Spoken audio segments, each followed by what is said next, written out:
ഇന്ന് ഉമ്മച്ചയുടെ കൃഷിയായ നമ്മുടെ ചീനി നമ്മളിവിടെ പുഴാൻ പോവാണ്. സംഭവം വെച്ചാൽ ടെസ്റ്റിലെ കുറേയൊക്കെ ബിൽഡ് ഓൾറെഡി നേരത്തെ കളഞ്ഞിട്ടുണ്ടെന്ന് ഉമ്മച്ച പറയുന്നത്. പക്ഷെ ഇത് മാത്രം എങ്ങനെ സർവൈവ് ചെയ്ത്, അല്ലെങ്കിൽ ടെസ്റ്റിലെ ഇവിടെ നിന്ന് കൃഷി നടത്തിയാലേ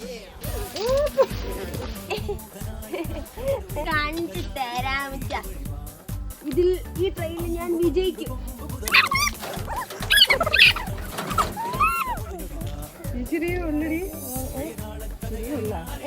അടിയിലൊക്കെ ഉണ്ട്. ഞാൻ ഇപ്പൊ എടുത്തേ.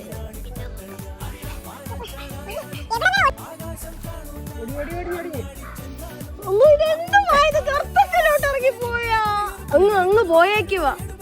ഒരു മര്യാദ വേണം ചീനിയായ. അപ്പൊ നമ്മളുടെ